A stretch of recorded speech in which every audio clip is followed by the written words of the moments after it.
Well, congratulations to the Oregon Ducks. They won the Big Ten championship. And, of course, the playoff system rewarded them by giving them the hardest draw in the playoffs. We'll discuss that. 4 Big Ten teams make it, and we have 1 Heisman candidate. It's time for the Locked On Big Ten Squad. You're talking ball with the Big Ten Squad, sponsored by Game Time. From USC to Ohio State, from Michigan to Oregon, from Nebraska to Washington, it's the local experts of the Locked On Podcast Network bringing you scoops, breakdowns, and the most comprehensive preview of the upcoming Big Ten weekend. No hurt feelings and thin skin allowed. Squad up, you're part of the Big Ten Squad. Welcome to the Locked On Big Ten Squad. Sit back and enjoy as we shoot the breeze, talk some football here, and anything else that comes to mind. I'm Craig Shemon, the host of Locked On Big Ten. Today's episode is brought to you by Game Time. Download the Game Time app, create an account, and use the code LOCKEDONCollege for $20 off your first purchase. Let's introduce, we got Zach from Locked On UCLA. We got other Zach from Big Ten runner-up, Locked On Nittany Lions. And I should be the main Zach. Well, yeah, I'm in the playoff.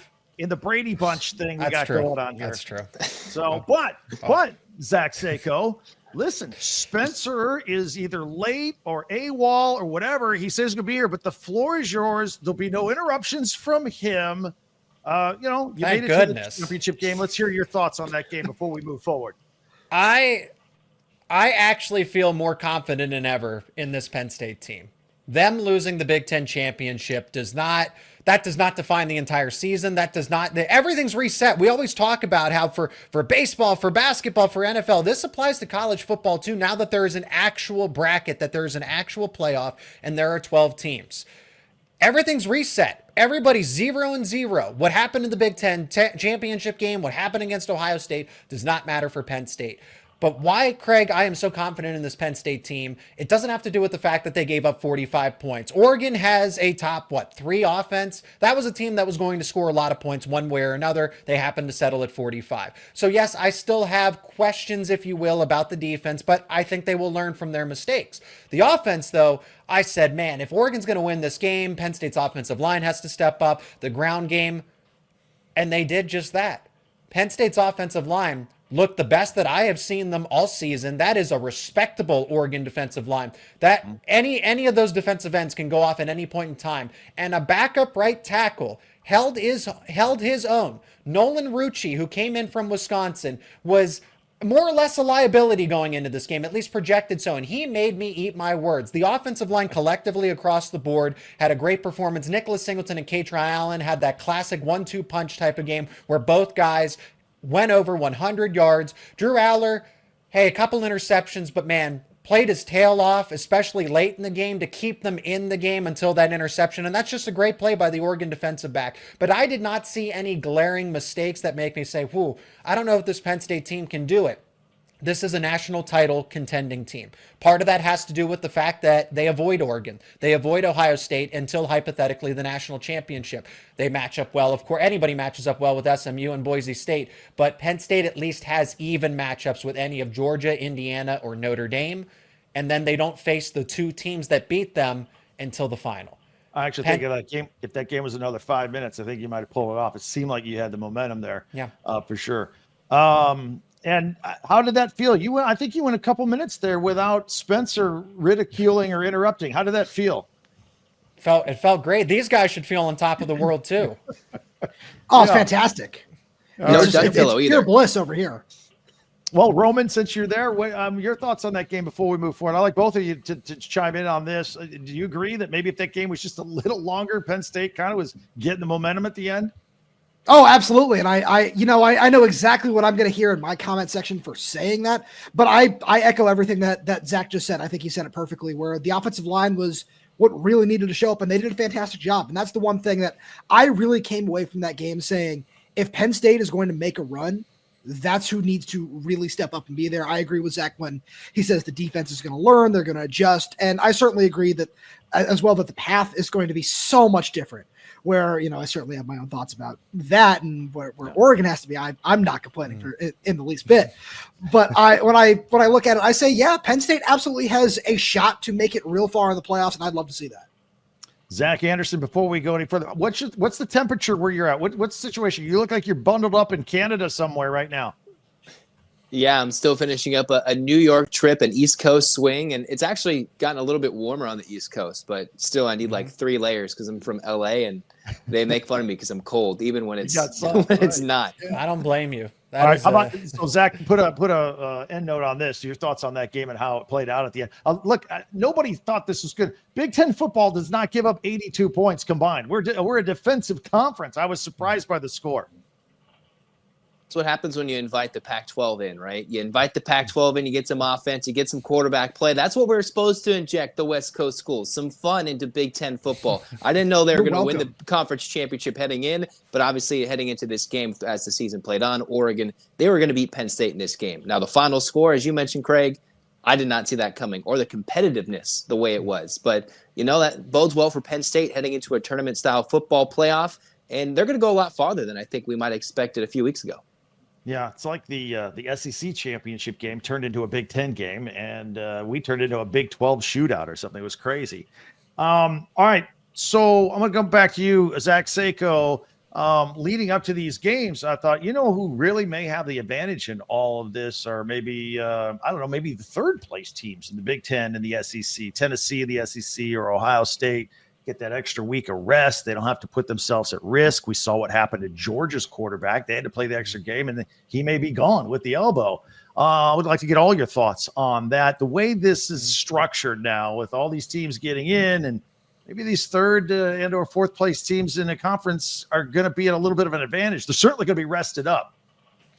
I mean, I think the playoff structure it's stupid. It's ludicrous. A group of 5 teams should not be the 3 seed. Let's be honest here. I have no issue. I have no issue with winning your conference championship game. You get in because you have to, because the whole argument is, they're not valuable. They're not worth it. Hey, look, you just won your conference championship game and now you were in the college football playoff. It's the same argument that I've made about the NFL for probably a decade now, is that division winners should not be hosting as a third or a 4th seed. You get in, but then you are reseeded after that based on your record. So when it comes to Boise State, they are not the 3rd best team in the country. Yes, they won their conference championship, but that should be whatever, the 9 or the 10 seed, give or take. I don't have the rankings memorized, the actual rankings memorized, but them being the 3 seed and them getting a bye against the schedule of work that they had to go up against, it's the same thing as, because look, the 11-5 Saints, I always think back to the Seattle Seahawks with the Marshawn Lynch beast mode run, that if Seattle has to go on the road in that game, we don't get that awesome bit of history, but it's not fair. Seattle at 7-9 should not have hosted a game against the 11-5 Saints. That stuff matters. I don't know why you get credit for winning in a weak division or winning in a weak conference. There are plenty of teams that are more deserving to be ranked ahead of Boise State. That's just the fact of the matter. So if they can change that structure and make it so win your conference championship, you get a guaranteed spot, but it's not one of the top 4 seeds. That's just flat out wrong. I can simplify this. I have a Craig Shemon plan. Like I'm one of the only people that were against expansion in the first place. 4 teams I was happy with. I think we have the champion of the Power 4 schools in their championship game. They get into the playoffs. We could treat the conference championships of the Power 4 conferences as a quarterfinal, and let's roll. That'll force Notre Dame to get their rear end into a conference. A Mountain West team isn't winning the championship anyway. That's just me. That's how I'd simplify it. Roman, Zach Anderson, am I crazy?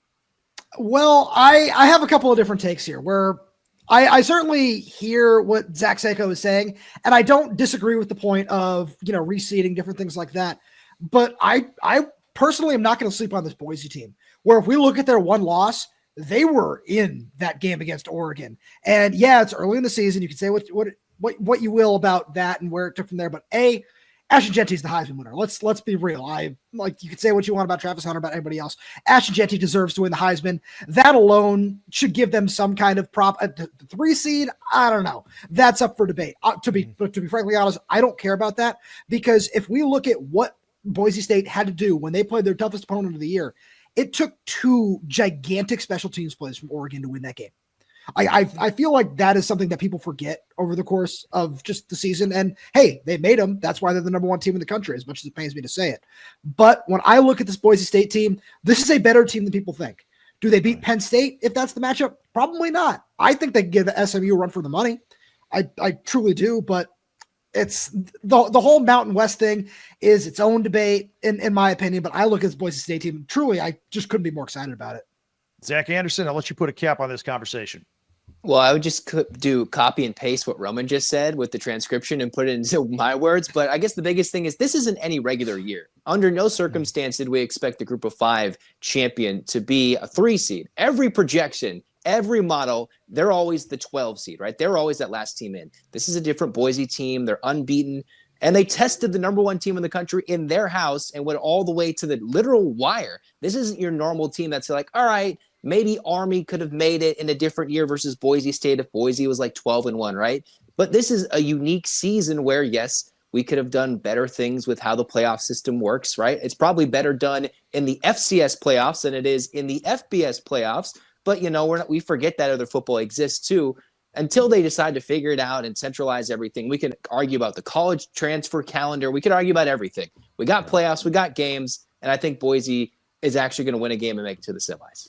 All right, when we continue, I want to get these guys' early reaction and predictions on the playoff matchups themselves involving the 4 Big Ten teams in the playoffs. And we already know who Roman is voting for the Heisman. We'll find out the other 2 guys as well. All that coming up as we continue with the Locked On Big Ten Squad. Get yourself the Game Time app if you want to go to these games. You want to go to playoff games? You want to go to Big Ten basketball games, NBA games? Get the Game Time app on your device, on your phone. It is so easy to get tickets because all these events need tickets. And if you need tickets, you need the Game Time app. It makes everything simple, all upfront pricing, no surprises later on.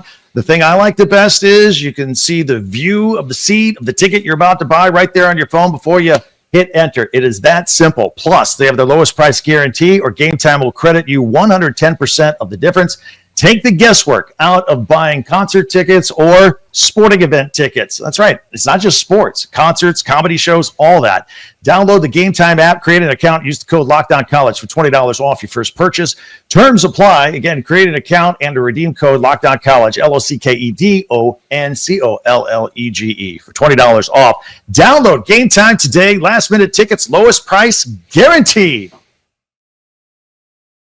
Back on the Locked On Big Ten Squad, let's get into these matchups a little bit. Get your early thoughts. We got a couple of weeks before these games get rolling, and there he is. What just crawled out of bed out there? What just crawled out of nowhere? Yeah. The stink bug?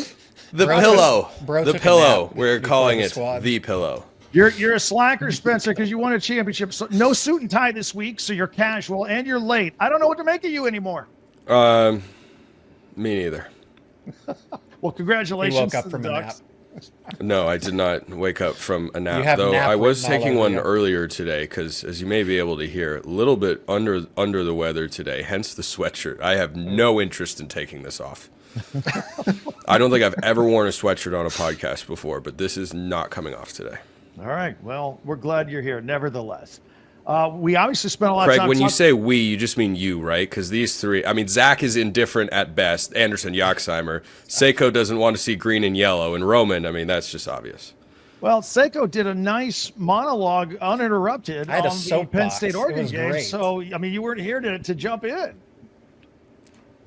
Jay! And Jay joins, but hey, here we go. Other playoff teams. I'm Welcome. alive. I'm still here. I'm better than last week, guys. Well, welcome, friends. We're getting ready to talk about the Tony the Tiger Sun Bowl with Washington. Yeah. That sounds depressing. That's why we're here. Well, I will tell you both, since Jay and Spencer, you just jumped in, the Oregon Ducks win the championship, and they get rewarded with the most difficult draw in the playoffs all the way through. And Jay, Ohio State, I've talked about this a lot. Third place teams, Big Ten, third place team, Tennessee, and the SEC. I think they got the advantage here because they're extra rested and they didn't put themselves at risk at injuries like Carson Beck at Georgia. Let's get your thoughts on that. Spencer, we'll start with you. I can't believe that college football screwed up the 12-team playoff. Holy smokes, surprise of the year.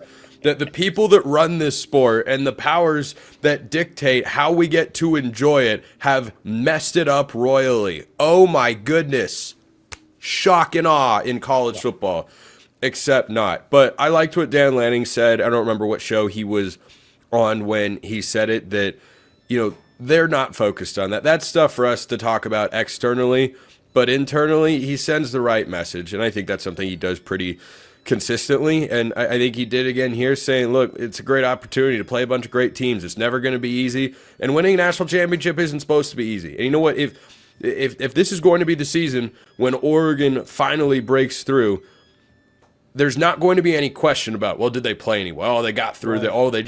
There's not going to be any debate about that. Don't want to hear it at any point in time, because they do have the toughest path to get there. But if you're good enough to win the national championship, you'll go out and win those games. Jay, you got the extra week and advantage. You're still putting the Michigan thing behind you, but then you win, and you're going to take on the Oregon Ducks. How about your thoughts of where Ohio State stands right now?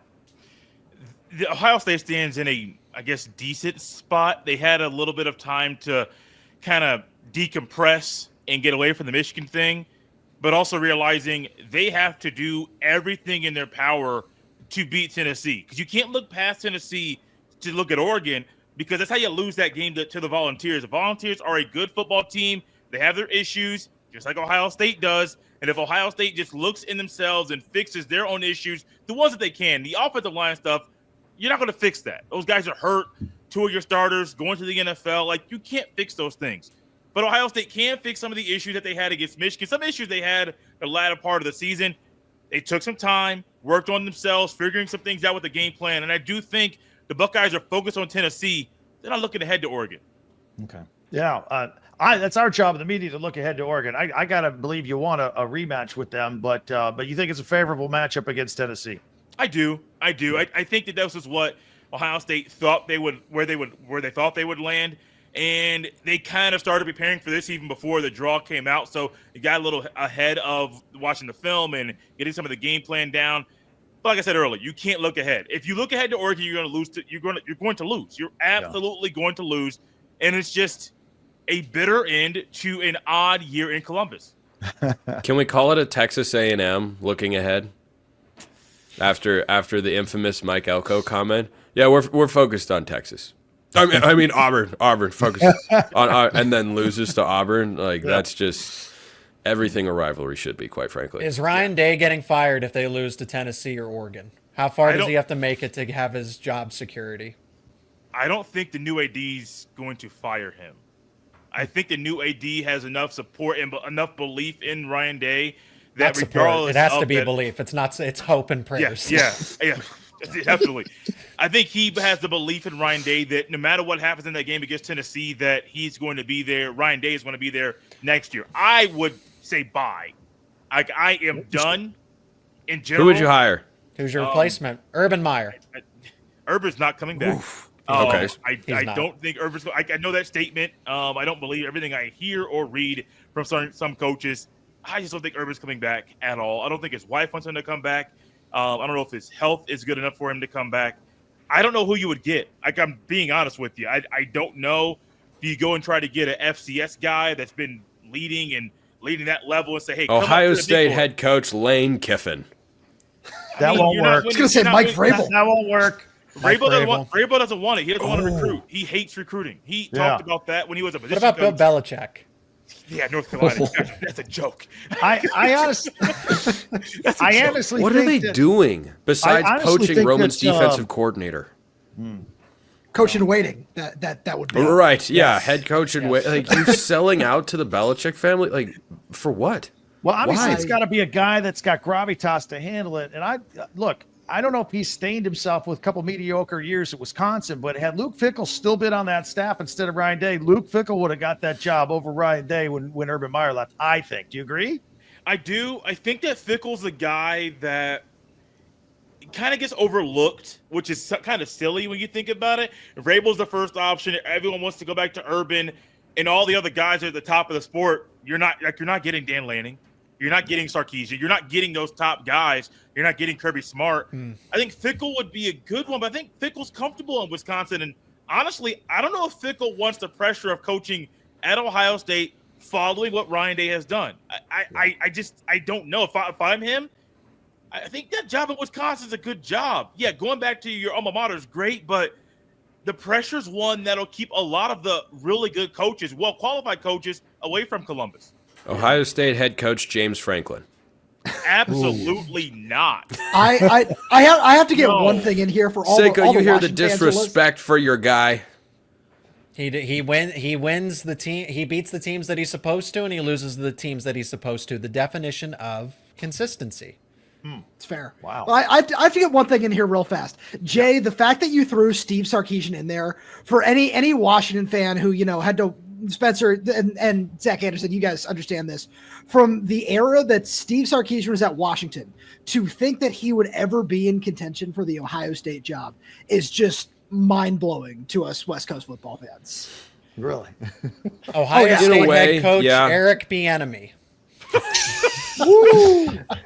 The better joke is Chip Kelly, but Okay, wait.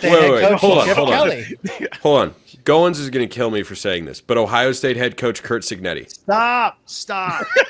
Hold on. Which he's school an is Indiana guy. more prepared to pony up the money for a high-end head coach than Ohio State? Hey, my If guy, anyone Kurt could Signetti, pay- For those that don't know, I'm an Indiana grad. Look, he coached 4 games, beat UCLA in the Rose Bowl. Thank you, Zach Anderson, for that. And they started talking about a contract extension and doubled his money, $72 million after 4 games. Do you think the Indiana NIL. can pay? Do you think Indiana can pay more in Ohio State? Because I don't. Well, no, he's making $9 million right now. That's pretty Yeah. good. That's top of market. They got the boosters too. And they got the NIL. Yeah. Stay away from my guy. Fine. didn't he say Ohio State But no. sucks in his main Yeah, he speech said in the Ohio baseball State game? sucks. What did he say? He Yeah, fired Buckeye Ohio fans State. will forgive him once he actually beats Michigan. Ooh, well, he's already done that once. Sorry. All right, maybe this is a good time to take a break.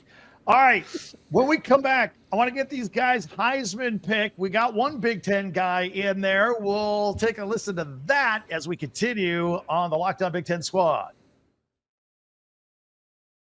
Get ready to tackle NFL action with America's FanDuel, America's #1 sports book. Watching games is exciting enough, but you got a little action on it, it's even better, right? Because right now, new customers can bet $5 and get $150 in bonus bets if you win.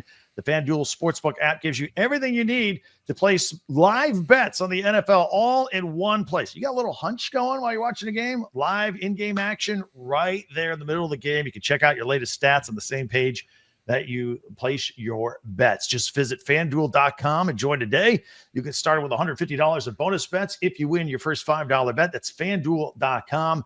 Never waste a hunch and make every moment more with FanDuel. And, of course, we got some football later on this week. I tell you what, I'd like the Bills and the Lions game. Take the over on that on Sunday, 54.5. Both defenses can't stop anybody right now. That's all at FanDuel.com. Never waste a hunch. Make every moment more with FanDuel, official sportsbook partner of the NFL. Back with the squad here on Locked On Big Ten. All right, Heisman Trophy. We got one Big Ten player in there, and Dylan Gabriel. Let's go round robin here and get your thoughts. Zach Anderson, Yoxheimer, Travis Henry, Ashton Genty, Cam Travis Ward, who? or Dylan Gabriel. Who do you like? Well, I certainly don't like Travis Henry, but I think what Travis Hunter. Oh, Travis Hunter. My bad. I was gonna say, who's Travis Henry? Glad you took ownership of that. It wasn't our bad. Travis Hunter, what he's been doing on both sides of the football, in any other year, Genty, I think, is the clear-cut winner, but I'm going to go Travis Hunter.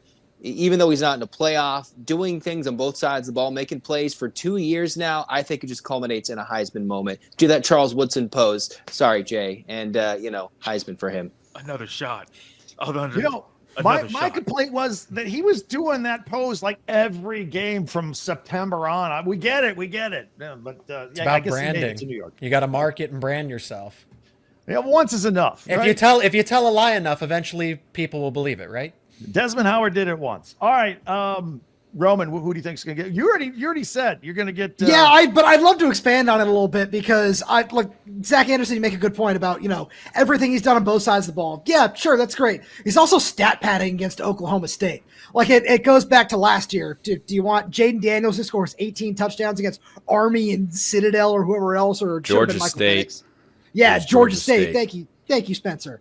Where do you want that, or do you want Ashton Jeanty, who has dragged his team to the college football playoff? Boise State's a good team, but without Ashton Jeanty, it's they're certainly not in the college football playoff. That's where this team is, and Ashton Jeanty is just doing nothing we've ever seen before. What teams did Ashton Jeanty face other than Oregon? Oregon. He went for 190 and 3 touchdowns in that game, by the way. I think his lowest game is 130 for the year. Right. UNLV is a good team. We're sleeping on UNLV. Hey, UNLV is a top 25 team, and they kind of kept him in check the first time, and then in the conference championship game, he was like, "All right, you're not going to do that again." Yeah. I'm playing devil's advocate because I'm on the same page as Ashton Jeanty. You are? Okay. I'm also in the Jeanty camp. I don't begrudge people that land on Travis Hunter. He is unique and not like anybody we have seen before. I cannot, for so many reasons, stand the Twitter argument, snap count isn't a stat. Just stop talking if you've ever tweeted that or liked anything that has that remark on it. That is so not the point. I don't know what his snap count is. I don't care what his snap count is. He is a highly impactful player on both sides of the ball. Nobody else has done that in a really, really long time. The reason, though, I come down on Jeanty is if you take Travis Hunter off of Colorado and you take Jeanty off of Boise State, both teams are worse off, but who is worse off between those two? I think the bigger drop-off would be Boise State. I think Colorado without Travis Hunter, probably a 7-5 team, which is, again, worse than what they are now.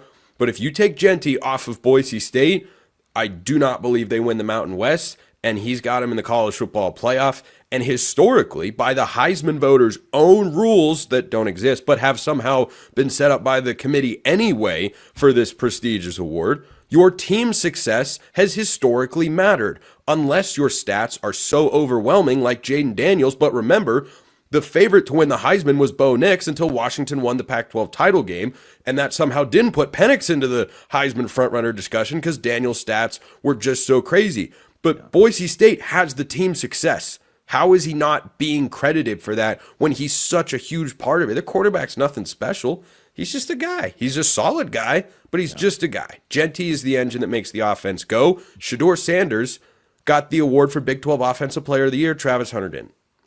Interesting. Nobody says the starting quarterback for the number 1 undefeated team in the country is getting the Heisman.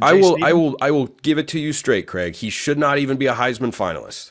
I love Dylan Gabriel with all of my heart. He is great. Go look at his numbers this year, compare them to past Heisman Trophy winners, and tell me that it's in the same sort of category. He and Cam Ward shouldn't be there. Gabriel doesn't have the individual numbers. Cam Ward doesn't have the team success.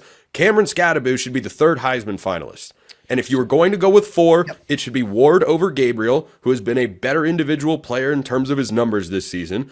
And I think that Gabriel getting there is a credit to the season that Oregon has had, but in no way would it, like if I were picking the Heisman finalists, Cameron Scadaboo would be there over Dylan Gabriel. Tyler Warren should be there. Tyler Warren should be I was just going to say Tyler Warren is an Army Swiss knife guy that I thought should have got more consideration than he did. Maybe he Army did. Swiss knife? Craig, what's going on up in that top left box today?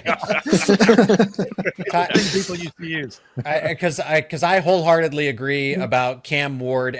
Oregon is the number 1 team, so Dylan Gabriel at least gets some credit here. But let's take that a step further. Tyler Warren, okay, Travis Hunter, cornerback, wide receiver. Tyler Warren, quarterback, running back, tight end, wide receiver. Yeah. If you, in some points in time, he was the leading rusher for Penn State this season. If you take those rushing yards and add them to Tyler Warren's receiving yards in total, he would be the 3rd or 4th leading receiver. He would also have the 3rd most receptions among receivers as well. And he's responsible for double-digit total touchdowns. I mean, we're talking about generational players and Travis Hunter. So in that same, because that same standard is applied to Tyler Warren. You were never going to see anything like this for at least another decade from both Travis Hunter and Tyler Warren. So I don't know why one gets the consideration in the invite and the other one doesn't, especially when this was a weak quarterback class in terms of Heisman. Tyler Warren doesn't even play linebacker. What are we talking about? He could, though. He could. He's big. Jay Stevens, final word on the Heisman. Who are you going with? The running back, Ashton Jeanty. I think it's too easy to not just give him the award. We haven't seen this. We haven't seen what he is doing in quite a long time. I think about the great running backs at Wisconsin. He's doing what they're doing and then some, and taking a team in Boise State that has had success as a team, but he's taken them to a place that I didn't think they were going to be this year. I didn't think they were going to be in the playoff, but he's gotten them there. He has single-handedly gotten a lot of eyeballs on Boise State and at a running back spot where you're not really thinking about it. You're not thinking about, well, Boise State's running back, is he good? Yeah, he's good. Is he going to potentially break Barry Sanders' record? No one's going to get that. He might get it. And I think it's just it's too easy. Travis Hunter's it makes sense for him to be there. I understand why Dylan Gabriel's a finalist. I think it would have been very, very weird if he would not have been. I am with Spencer, though. I get the numbers debate, but Ashton Genty's the guy. I may have said his name wrong just because it happens, but no, you nailed it. He's the guy. Yeah, take it from Craig, the expert on pronunciations. Hey, you got it right. All right. Thank you very much. To our audience out there, follow and subscribe these guys. They do a great job for your Big Ten teams every single day. Go ahead and subscribe as we cover each and every one of your favorite teams of the Big Ten throughout the season. Don't forget, I got you covered on Locked On Big Ten, part of the Locked On Podcast Network, your team every day. We'll check you next week on The Squad.